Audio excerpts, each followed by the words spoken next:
Buenas noches, compañeros y compañeras del PSOE de Estepa, estepeños, amigos y amigas todos. Sed bienvenidos a este acto de presentación del libro de Primo de Rivera al franquismo.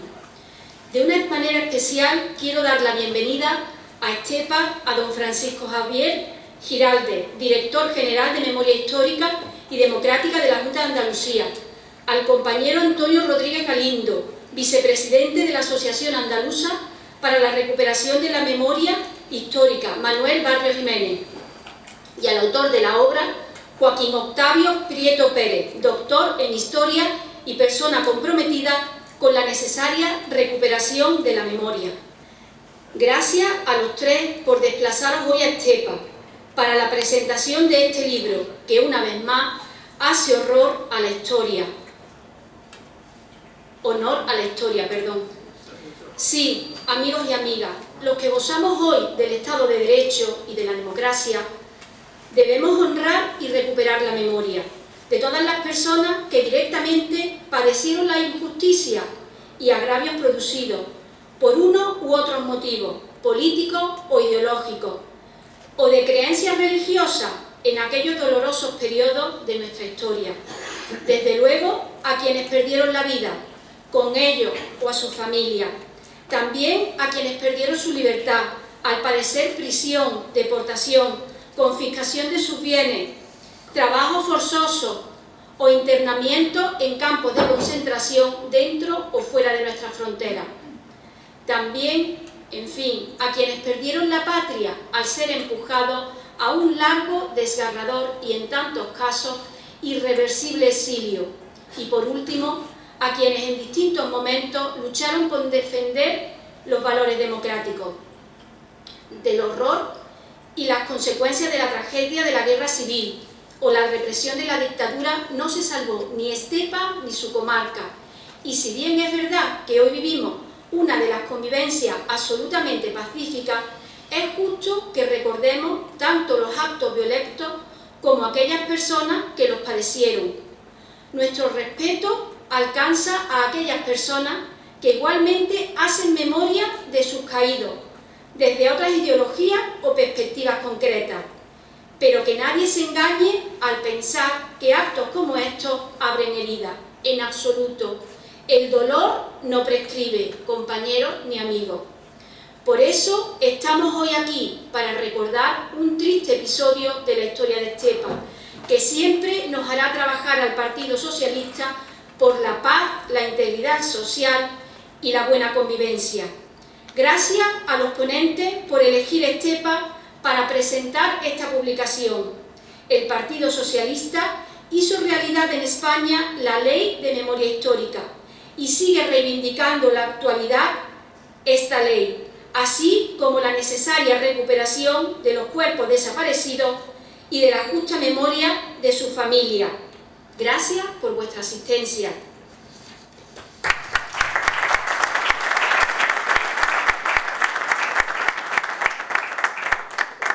Les dejo con Antonio Jesús, el alcalde de Estepa. Gracias.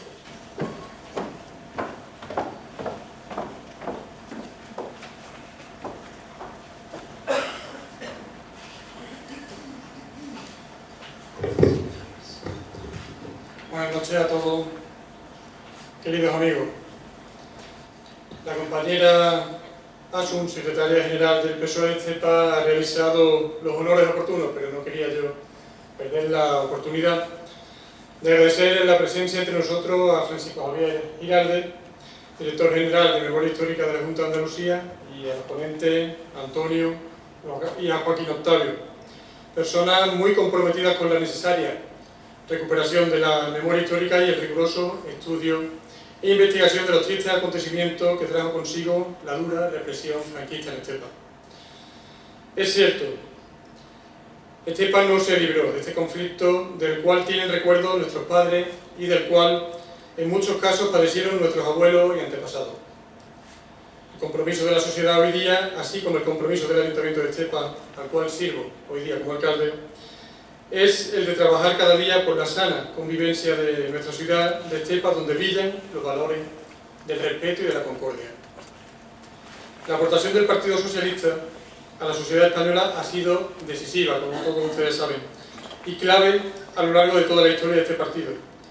Al PSOE se le debe los cimientos del estado de bienestar, así como todos los servicios públicos de los que hoy gozamos y de los que nos servimos y disfrutamos. Somos las sociedades más avanzadas del mundo, una de las sociedades más avanzadas del mundo, país pionero en el reconocimiento pleno de derechos como el matrimonio homosexual o la atención a las personas mayores o discapacitados por la ley de la dependencia. Junto a todo esto y a otras muchas más cosas, destaca la propia ley de la memoria histórica, aprobada en el Parlamento de España, siendo presidente del gobierno Luis Rodríguez Zapatero. Hagamos honor a la historia desde el respeto y atendamos a las explicaciones de Joaquín Octavio, autor del libro que hoy se presenta aquí. Ojalá sirva esta publicación y otras similares para que el conocimiento de los tristes acontecimientos de la dictadura franquista fortalezcan nuestro compromiso con la paz, el respeto y la convivencia. Por ello, trabajará siempre el Partido Socialista y el Ayuntamiento de Cepa. Yo, sin más, muchísimas gracias a los ponentes y a todos vosotros por vuestra asistencia. Muchas gracias.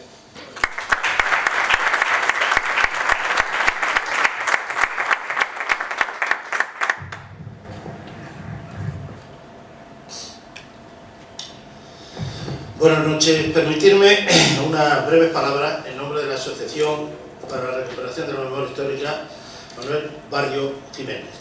Esta es una asociación que la fundamos un grupo de compañeros, entre los que hay bastantes historiadores, que estábamos muy comprometidos con los temas de la memoria histórica hace ya algunos años. Y claro, al formar la asociación, lo primero que hicimos es que tuviera un nombre y un logo para poder distinguirla. ¿Qué nombre se nos ocurrió? Pues Manuel Barrio Jiménez. ¿Y quién era Manuel Barrio Jiménez? Mirad, sé que aquí hay algunos compañeros del Partido Socialista. Manuel Barrio Jiménez había nacido en Écija, era maestro de escuela de Écija, era republicano y socialista de Écija, fue concejal en su pueblo, y cuando vino la dictadura de Primo de Rivera, lo expulsaron, lo echaron, se tuvo que ir a Sevilla. Cuando llega a Sevilla, sigue militando en el Partido Socialista y llegó a ser el secretario general del PSOE. Fue además delegado del trabajo, con una magnífica gestión. Cuando vienen las elecciones, las últimas elecciones, al inicio del 36, pues el Partido Socialista saca 4 diputados. Uno de ellos era el secretario general, Manuel Barrio Jiménez. Los 4 diputados socialistas le cogen la sublevación de Queipo de Llano, el 18 de julio en Madrid, y el secretario general, Manuel Barrio Jiménez, con los otros compañeros diputados socialistas, que eran Pepe Moya, que era tranviario, y que era un hombre también muy comprometido, y junto con un periodista y también con otro compañero que era profesor del colegio de la enseñanza privada de Sevilla, eran Víctor Adolfo Carretero y también Fernández Ballesteros, eran los otros diputados. Cogieron el primer tren y se vinieron para Sevilla. Nada más llegar a Sevilla, se detiene al secretario general del PSOE, Manuel Barrio Jiménez, y es encarcelado. Y en la noche del día 11 de agosto es sacado, con otros presos también, y es fusilado junto a Blas Infante. Entonces yo querría dejar constancia, porque es un dato que se conoce poco. Al lado de Blas Infante muere asesinado por las tropas de Queipo el secretario general del Partido Socialista Obrero Español, Manuel Barrio Jiménez. Entonces nos acordamos de él porque dio una imagen congruente de libertad y luchó mucho por la libertad desde que era joven en Écija. Y quisimos ponerle su nombre a la asociación y quisimos ponerle ese logo que veis ahí, que es una figura. Esa figura se llama La Libertad. Esa figura, el autor es Manuel Echegoyen, que también fue empresario. Entonces nos pareció unir la palabra libertad con Manuel Barrio, pues porque fue un defensor de la libertad, como tantos otros que murieron con él. Y quisimos además que su historia, su recuerdo y como homenaje se quedara perpetuado en Sevilla y que le diera la bienvenida a todos aquellos ciudadanos que entran en Sevilla. Por eso cuando entráis del aeropuerto, de la carretera de Madrid hacia Sevilla, hay una glorieta que se llama Diputado Manuel Barrio. a petición de esta asociación, precisamente al gobierno socialista de entonces, que puso ese nombre, y en medio de esa glorieta está este logo, este monumento, que es el monumento a la libertad, para decir que todavía hay gente como él, peleando por la libertad, y ese legado suyo tenemos que permanecer. Esa asociación nuestra tiene muchos socios, bueno, muchos investigadores, bastante. Uno de ellos es Joaquín Octavio Prieto, cuyo currículum es un currículum muy dilatado, es doctor en historia, es profesor. Yo le digo que es investigador, aunque él siempre me dice que eso ya son palabras mayores, pero lo es, pues porque es un especialista en todo este territorio de aquí. Él tiene trabajo del Marquesado de Estepa, hay un libro ahí fuera. Él es de La Roda, tiene estudios de La Roda, la represión en Agua Dulce, la represión en Pado La Tosa, la represión ahora en Estepa, participa en foros internacionales y nacionales de historiografía, y en las labores que hemos hecho en la Asociación de Memoria Histórica Nuestra, que nos dedicamos a hacer ciclos de conferencias, profundizar el trabajo, es uno de nuestros pilares. Entonces nos parecía conveniente que, bueno, que yo en representación de la asociación estuviéramos aquí apoyándolo, y también, para terminar, quisiera darle las gracias a la Junta de Andalucía, que está representada aquí por el director general de Memoria Histórica y Democrática, don Javier Giralde, porque sin su ayuda no podríamos haber hecho estas cosas. Las asociaciones memorialísticas no nos ayuda poca gente, y gracias que tenemos la ayuda de la Junta de Andalucía, y que gracias a esta ayuda muchas veces podemos sacar y exponer al público estos trabajos que investigadores como Joaquín Octavio elaboran. Por eso este libro se debe al fruto de historiadores como Joaquín Octavio, al apoyo de nuestra asociación, pero sin el apoyo de la Junta de Andalucía, naturalmente, no podríamos hacerlo. Gracias, por tanto, Francisco Javier, gracias a vosotros por haber asistido, gracias al alcalde y a la secretaria general por sus palabras amables, y ya les dejo sin más con el autor, que es lo que queremos. Y... no, verdad, perdón.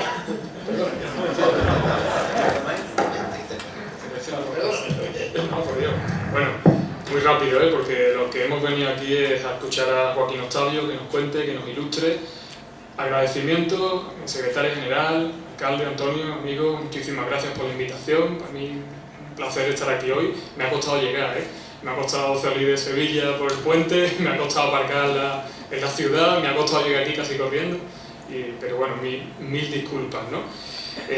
Muchísimas gracias, Antonio, ¿no? Todos los socialistas, ¿no? Yo creo que tenemos una deuda pendiente con Manuel Barrios Jiménez, personaje muy conocido en la Sevilla de los años 30 y de los años 40, más que muchos de los que fueron asesinados con él. Y algo que Antonio no ha dicho, pero que él conoce bien, que ha estudiado bien, es que Queipo de Llano, ¿no? Al que hay que poner el apellido de criminal de guerra, por lo menos yo se lo pongo, celebró la Sanjurjada el día 10 de agosto de 1936 con una saca de masones y de políticos, situando a la cabeza a un socialista al que él odiaba especialmente, que era don Manuel Barrios Jiménez, ¿no? Entonces, que la asociación lleve ese nombre y que hoy estemos aquí, en cierta manera, honrando a tantos ciudadanos y ciudadanas de Estepa, ¿no? Que salen con nombres y apellidos en este libro, y honrando también, ¿por qué no?, a Manuel Barrios Jiménez, motivo de orgullo y de casi de obligación o de deber de memoria, como dice el filósofo Reyes Mate. Muy rápido, dice el escritor Laurent Binet en un libro muy recomendable que se titula HH, que habla sobre el asesinato en Praga de uno de los grandes lugartenientes de Hitler, de Heydrich. A Heydrich lo matan en Praga, y sobre ese asesinato extraordinario, ¿no? Perpetrado por la resistencia checa. Hay un libro que es el que yo quiero referir, porque hay una cita que a mí me resulta siempre muy oportuna, ¿no? Viene a decir algo así como que la memoria sirve de poco a aquellos a quienes honra, pero nos sirve mucho a nosotros, a los vivos, ¿no? Porque con ella me construyo y con ella me consuelo. Cuando colocamos un monumento de memoria, cuando trabajamos en una fosa, y aquí lo hemos hecho cerca, en Fuentes de Andalucía, lo vamos a hacer ahora en Écija, o colocamos, como decía, un monumento de memoria con los nombres, trabajamos mucho en la reparación y en el consuelo. Pero también cuando hacemos memoria, y cuando estamos aquí hablando de un libro, de una investigación, y cuando profundizamos en historias perdidas, en historias de vida, de nuestros pequeños héroes, de nuestros grandes héroes de la memoria, también nos construimos y ayudamos a construir una sociedad mejor, más libre, con más oportunidades, una sociedad más democrática, en definitiva. Por eso nos interesa la memoria y por eso el gobierno andaluz tiene una apuesta tan importante por la memoria, en la que estamos trabajando con otras comunidades autónomas desde la vanguardia, ¿vale? Aplicando políticas de memoria, con políticas de exhumaciones de fosas, con un banco de ADN, que es el primero que se ha creado en España, de víctimas de la guerra civil, con la construcción y la significación de espacios y lugares de memoria, etcétera, etcétera. Uno de los apartados más importantes en los que trabajamos y que no podemos perder nunca de vista es las investigaciones y los apoyos al movimiento memorialista. Gracias a ese apoyo y a estas investigaciones estamos hoy aquí presentando este libro, porque al final también la investigación y el conocimiento de la verdad constituye un motivo de reparación, una forma de reparación a las víctimas, que al final es lo que el objetivo principal de nuestro trabajo, ¿no? Víctimas que al final, si dejamos de atrás los partidismos, la lucha de banderas, las discrepancias políticas, lo que queda de la memoria es realmente una llamada a la verdad.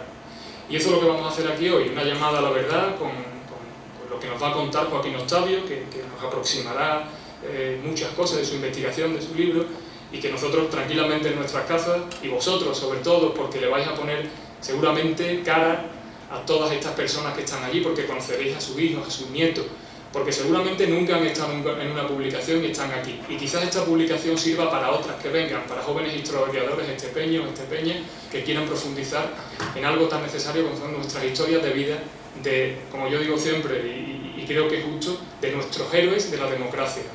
Muchísimas gracias, le paso la palabra a Joaquín Octavio. Buenas noches. Bien, en primer lugar, daros las gracias, Antonio, las palabras que ha dicho, pero bueno, aquí Antonio en confianza, me conocen de hace mucho tiempo y yo creo que sobraban, pero bueno, también a Javier y sobre todo a vosotros. Yo venía pensando hoy, de verdad, la primera vez que yo vine a Estepa a hacer algo de investigación fue en julio del 78, va a ser 40 años. Y lo mejor es pues las amistades y las relaciones que he sacado en esos 40 años, que algunos están aquí hoy presentes, otros pues por desgracia murieron, y la verdad es que venir a Estepa es como venir a mi casa. Y ya sé que me estoy poniendo muy pesado, pero bueno, de verdad, de corazón yo lo digo, porque en esta vida hay que de ser nacido, de buen nacido, de ser agradecido, y yo lo digo. Bien, eso como preámbulo. Me gustaría primero decir por qué el libro tiene estos límites. La verdad es que me hubiera gustado empezar por la restauración, porque en la restauración se van cosiendo algunos comportamientos políticos, económicos y sociales que van a cuajar, sobre todo en la dictadura de Primo de Rivera y posteriormente en el franquismo. Sin embargo, vosotros sabéis mejor que yo que el Ayuntamiento de Estepa tiene algunas limitaciones en los archivos sobre finales del 19 y principios del 20, y aunque yo tengo una documentación aparte, no era lo suficientemente seria ni rigurosa como para hacer un comentario de eso, y que llevara mi nombre en algo que a mí no me gusta, no lo iba a hacer. Así que por eso empieza con Primo de Rivera. Sin embargo, hay una pequeña reseña histórica, porque yo quería dejar claro cómo funcionó el sistema político de la Restauración. El sistema político de la Restauración fue un sistema falsamente democrático, falsamente parlamentario, porque el caciquismo y el pucherazo estaban a la orden del día, y se ve perfectamente en esta comarca me refiero a Estepa y todo el partido judicial de Estepa, en el que también entra mi pueblo. De todas las elecciones que hubo, solamente 2 ganaron los conservadores, porque este era un cacicato liberal de don Pedro Rodríguez la Borbolla, y ganan en 1909 y en 1920, y posiblemente tenga su explicación histórica también. En 1909 todavía era la época dorada de Maura, aunque después va a venir su semana trágica, y posiblemente por ahí vinieran los tiros. Y en 1920 es después de lo que se conoce como el trienio bolchevique, un momento que va a haber muchísimas huelgas en todo este sitio, y posiblemente también se diera a ese bandazo político. En estas circunstancias pues va a llegar la dictadura de Primo de Rivera. La dictadura de Primo de Rivera llega porque el sistema político fraudulento de la desamortización se fue pudriendo progresivamente. Los últimos años son años de crisis. Con la Primera Guerra Mundial hay una subida espectacular de las exportaciones, pero no tanto de los precios. Va a haber una inflación, un empobrecimiento generalizado de los precios, ahí va a venir la huelga. En 1917 el Estado está deshecho. Hay en verano primero hay una huelga de militares, después una huelga de políticos y por último una huelga de obreros. En 1919 está el trienio bolchevique que yo he dicho y la mitad de las industrias catalanas en huelga. En 1921 tenemos el pistolerismo en Cataluña y la desgracia de la tragedia de Anual en Marruecos. Y el sistema ya tanto estaba estirado de sí que de hecho ya ni había turno y los últimos gobiernos son gobiernos de concentración. Y en ese gobierno de concentración el Parlamento quiere hacer una investigación sobre la tragedia de Anual cuando Adelcrín pues se carga a toda la guarnición de Melilla, un expediente que se llama Expediente Picasso. El Expediente Picasso se iba a debatir en el Parlamento y curiosamente 2 días o 3 días antes de publicarse, de sacarse las conclusiones en el Parlamento, Primo de Rivera da un golpe de Estado. Todo el mundo sabía que el ejército estaba implicado, por la mala gestión del ejército, en la derrota de Anual.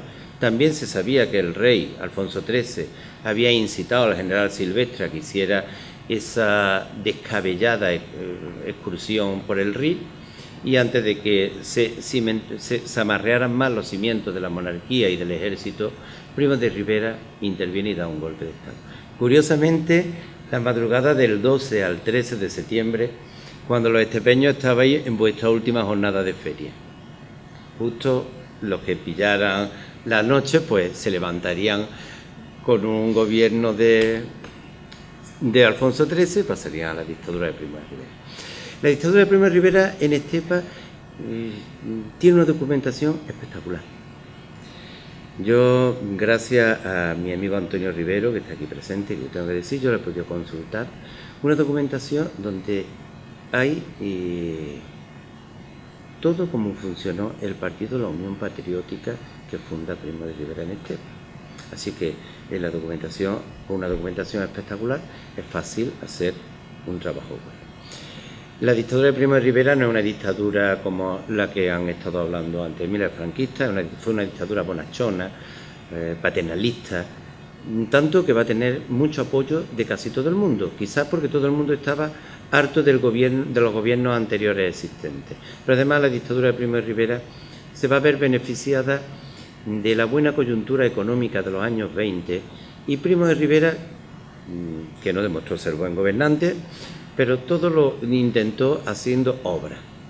Haciendo obras, pues, obras que no pagaban, pero bueno, iba quitando el paro progresivamente, así que se puede ver la cantidad de obras que se hacen. Pero hay una cosa muy importante que yo me he encontrado, y es que Primo de Rivera, una de las primeras cosas que hace cuando coloca aquí de delegado gobernativo a un militar, un general de caballería, Carlos Palanca, es investigar las irregularidades posibles que hayan podido tener los anteriores gobiernos.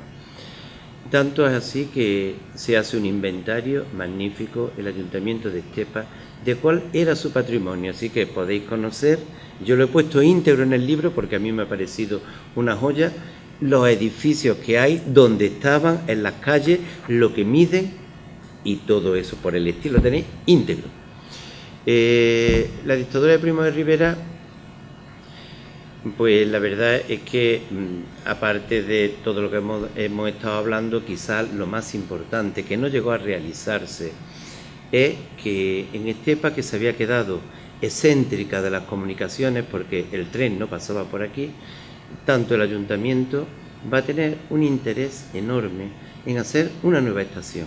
Una nueva estación justo entre Gilena y Pedrera, en tierra del Marqués de Estepa y Duque del Infantado, que además era el director de los ferrocarriles, y evidentemente todo estaba preparado porque desde ahí podría exportar todo su trigo, todo su aceite que tiene, bueno, que sigue teniendo en el cortijo de Íllora o Ípora, que está ahí. Una construcción que no pudo llegar a hacerse por la crisis del 29. Bueno, yo decía, voy a ir un poquito rápido porque si no, no vamos a estar aquí mucho tiempo, pero después yo puedo contestar todas las preguntas que me queráis. Es evidente que si la dictadura de Primo de Rivera empezó muy bien, no terminó tan bien. Primero porque Primo de Rivera dijo que él era como una especie de cirujano de hierro que iba a reformar y retocar, intervenir en el caótico sistema español, y una vez que ya estaba recuperado, devolverle el poder a los civiles. Pero en la dictadura eso nunca pasa y evidentemente se fue eternalizando. Tanto que cuando crea su partido, la Unión Patriótica, pues esto lo va a tener todo controlado. Decía que hay una información nueva. Es verdad que en montones de sitios, en muchos pueblos, los gobernantes eran los mismos que había antes, pero que ahora se cambia. En Estepa no. En Estepa ahora el representante del partido y de la dictadura va a ser Salvador Moreno Durán, y va a tener toda la nueva tipo de... sí, va a ser un político nuevo, no de los antiguos que había. Sin embargo, un político nuevo que en un principio tampoco fue muy bien visto. Hay en el Liberal, de principio del gobierno de dictadura, no me acuerdo la fecha, pero un artículo magnífico que se llama, un nombre muy español, Los mismos perros con distintos collares, y está acusando el periodista, que no pone el nombre, firma una cosa muy de aquí también, firma como Ostipo, está poniendo que hasta ahora son todos los albistas los que siguen gobernando. Es verdad que al poco tiempo cambia de opinión el periodista y sí ve que hay un nuevo cambio, pero sí llevaba razón en una parte. Muchísimos liberales albistas van a entrar en la Unión Patriótica, pero también van a entrar conservadores, romeristas, van a entrar absolutamente de todo. La dictadura de Primo de Rivera termina, pues como casi todo termina en Europa por aquella época, con una fuerte sacudida tras la crisis de la bolsa de Nueva York, el 29 famoso de octubre, el Jueves Negro, y es verdad que a partir de ese momento va a haber una ruina progresiva en España, que se dedicaba a exportar y evidentemente ya no exporta. Pero aquí la crisis fue mucho más grave. Aquí la crisis fue más grave porque vamos a tener unos años de malas cosechas que van a afectar a la aceituna, que es la riqueza fundamental de la zona. En aquella época, yo sé que ahora no, y una riqueza que se consolida en el siglo XVIII cuando el marqués de Estepa empieza a plantar olivares aquí, y le siguen los conventos, y viendo la rentabilidad pues va a ser una generalización, tanto que desaparece por completo las viñas y el cereal pues tuvo una reducción muy importante. Si se entra en cualquier periódico de los años 30, lo único que habla es de las malas cosechas y cómo se pierde.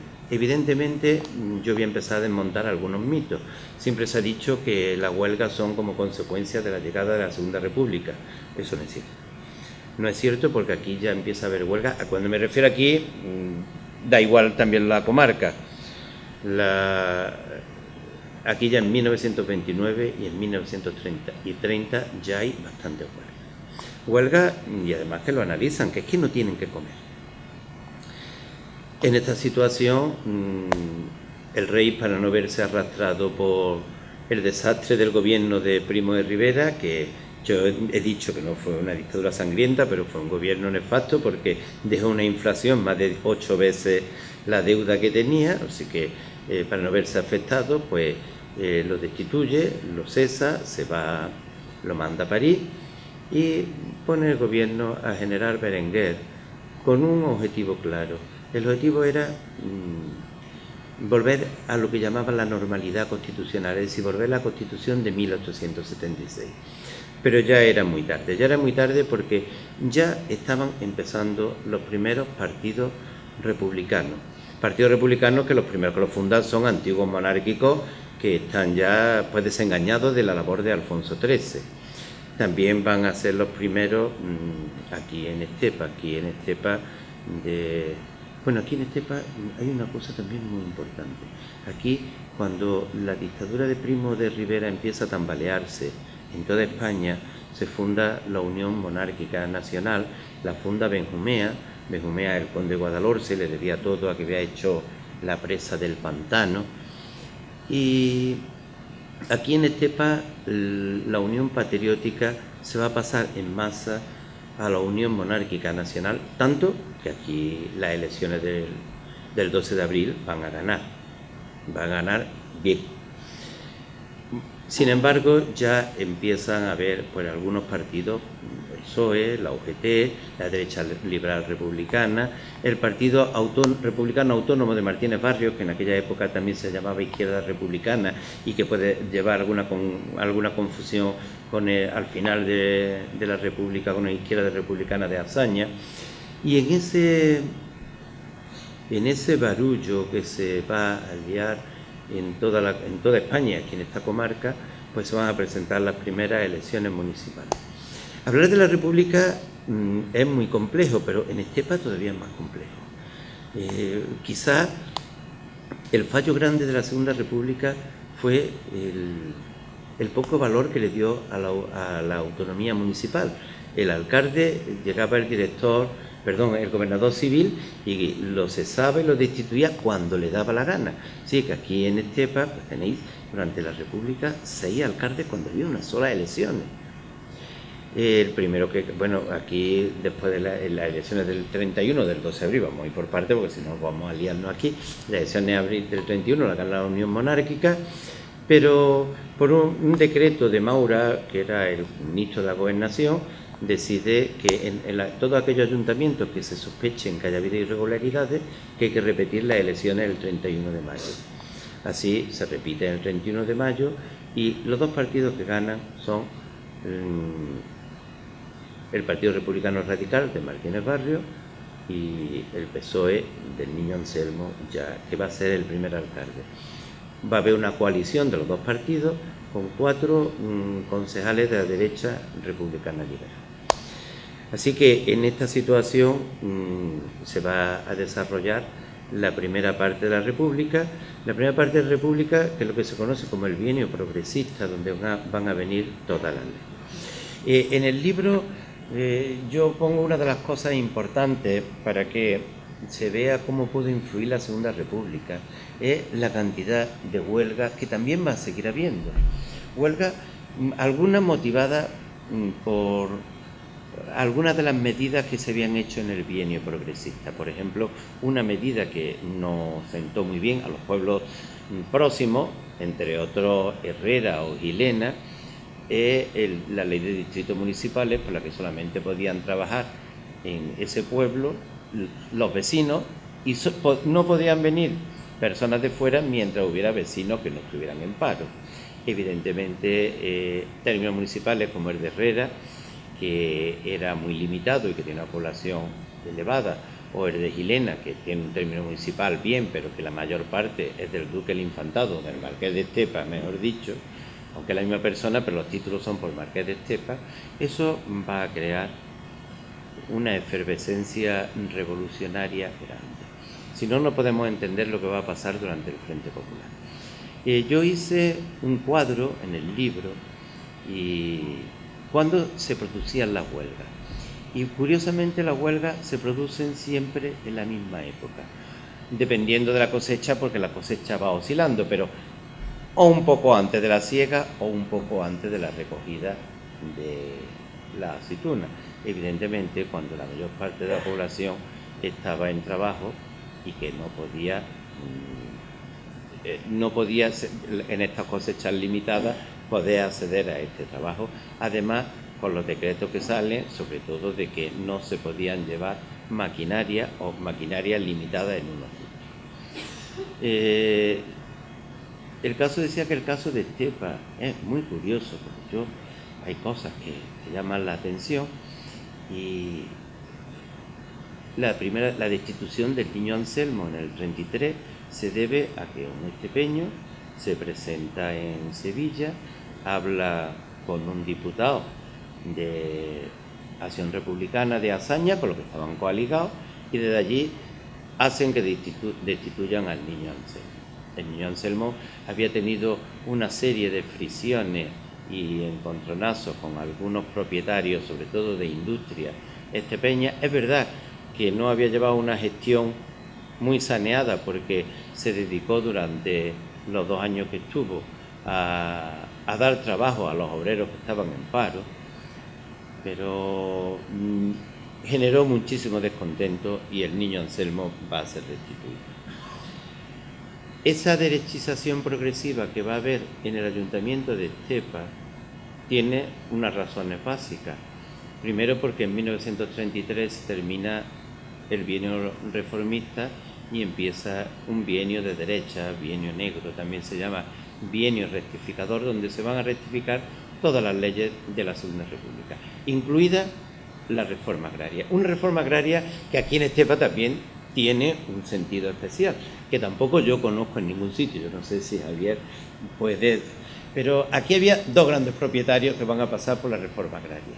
Uno, evidentemente, los Arteaga, los marqueses, y otro, doña Carlota Sánchez Pleité, marquesa de los Seudos. Pero doña Carlota tenía que ser muy querida, porque son sus obreros los que le mandan peticiones continuas y constantes al gobierno para que a ella no se le expropie la tierra, que ellos quieren seguir estando con ella.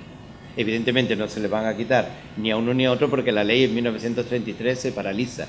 Pero a mí me sorprendió muchísimo, porque después tendremos que seguir hablando de la marquesa cuando llega Castejón a su cortijo. Os quería decir que esta derechización va a ser progresiva, sobre todo cuando en 1934 Martínez Barrio se va del Partido Republicano Radical, funda un partido nuevo, la Unión Republicana, y el gobernador civil, de nuevo otra vez, destituye a la mayor parte de los ayuntamientos de la provincia de Sevilla para poner gente del Partido Republicano Radical, que estaba gobernando con la Seda, con algunos concejales de la Seda, y esa derechización va a ser progresiva. Y todo esto porque cuando llegan las elecciones del 36, el ambiente ya en Estepa estaba muy crispado, porque la verdad, porque el empobrecimiento de la población había sido generalizado, y en esas situaciones pues los ánimos se encrespan. En estas situaciones llegan las elecciones de febrero del 36, unas elecciones que aquí no gana la izquierda, no gana el Frente Popular, gana el Frente Nacional, pero da la orden el gobierno de que se restituyan todos los alcaldes que habían ganado las elecciones en abril de 1931. Así que de nuevo vuelve el niño Anselmo.